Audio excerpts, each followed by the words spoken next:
చూస్తే మనందరికీ ఒక విషయం స్పష్టంగా అర్థమైంది, రాష్ట్రంలోని ప్రజలకు కూడా స్పష్టంగా అర్థమైనది.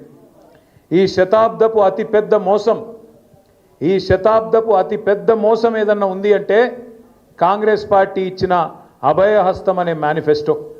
420 హామీలు ఇచ్చి ఎవరికి ఏది కావాలంటే అది చేస్తామని చెప్పి అరిచేతిలో వైకుంఠం చూపెట్టి ఆకాశంలో ఉన్న స్వర్గాన్ని కూడా మీ కాడికి తీసుకొస్తాం, మీ ఇంటి ముంగట పెడతామని చెప్పి పచ్చి అబద్ధాలు చెప్పి జూటా మాటలు చెప్పి ఈ శతాబ్దపు అతిపెద్ద మోసాన్ని రాహుల్ గాంధీ వచ్చి, సోనియా గాంధీ వచ్చి, మల్లికార్జున్ ఖార్గే గారు వచ్చి, ప్రియాంక గాంధీ వచ్చి, సిద్ధరామయ్య వచ్చి, ఒకరు కాదు పెద్ద పెద్ద వాళ్ళందరూ వచ్చి రకరకాల డిక్లరేషన్లు, రకరకాల మాటలు, ఎన్ని పచ్చి అబద్ధాలు చెప్పి వాళ్ళ ప్రజలను మోసం చేసినారో ఒక్కసారి గుర్తు తెచ్చుకోమని చెప్పి నేను కోరుతా ఉన్నా.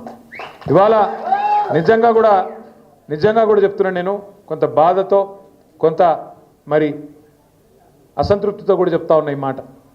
అంతా బాగా నడుస్తున్న టైంలో 10 ఏళ్ళు తెలంగాణకు బలమైన పునాది పడి ముందుకు పోతున్న టైంలో ఆ మధ్యలో నేను చిన్నగా ఉన్నప్పుడు సినిమా వచ్చింది, మోసగాళ్ళకు మోసగాడని, యాదుకుందా? ఎందుకంటున్నా అంటే నేను అనుకున్న చూసి రేవంత్ రెడ్డి స్వయంగా చెప్తున్నాడు కదా, ప్రజలు మోసం చేయాలనే కోరుకుంటారు, మోసపోవాలనే కోరుకుంటారు, మోసగాళ్ళనే నమ్ముతారు అని రేవంత్ రెడ్డి స్వయంగా చెప్తున్నాడు కదా, నమ్మరేమో అనుకున్నా. కాంగ్రెస్ పార్టీకి 55 ఏళ్ళు అవకాశం ఇచ్చినా కనీసం మంచినీళ్ళు ఇవ్వలేదు, కనీసం కడుపు నిండా బువ్వ పెట్టలేదు. అట్లాంటి దిక్కుమాలిన పార్టీని ఎవరన్నా నమ్ముతారా అనుకున్నా. కానీ మనోళ్ళు ఏ కారణం చేతనో కానీ, అంటే మీరు గద్వాలోళ్ళు కాదు, పాలమూరులో మిగతా నియోజకవర్గాల్లో మాత్రం నమ్మి బొక్కబొరలో పడ్డారు. ఈరోజు బాధపడుతున్నారు. ఇవాళ ఒక దగ్గర కాదు, ఎక్కడ పోయినా చెప్తున్నారు, ఎక్కడ పోయినా ఆపి పట్టి మరీ అడుగుతున్నారు, అన్నా ఎన్ని రోజులు చూడాలన్నా ఈ దరిద్రాన్ని, ఏదన్నా చూడరాదా ఉపాయం అంటున్నారు. ఇది వాస్తవం నేను చెప్పేది, మీ దగ్గర కూడా అంటూ ఉంటారు. నేను ఈ కాలం ఇక్కడికి వచ్చే ముందు మన మహమూద్ అలీ సాబు, మన మాజీ మంత్రి, ఆరోగ్యం బాగలేదు, హాస్పిటల్లో ఉన్నాడు అంటే పోయి నాంపల్లిలో ఒక హాస్పిటల్ ఉంటే పోయి హాస్పిటల్లో నేను పలకరించి కిందికి వస్తున్నా.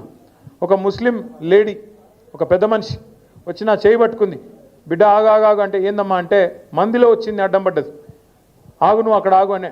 ఏమమ్మా అంటే ఏం లేదు, కేసీఆర్ గారికి ఒక మాట చెప్పు, కేసీఆర్ ఉన్నప్పుడు నా పేరు ఫలక్నుమాలో ఉంటా, నా పేరు నూర్ ఫాతిమా, కేసీఆర్ అన్నకు చెప్పు, అన్న ఉన్నప్పుడు మా ఇంట్లో కరెంటు పోకపోయేది, ఈ దరిద్రులు వచ్చినాక రోజుకి 8 సార్లు పోతున్నది, జల్దీ రమ్మను కేసీఆర్ను అన్నది.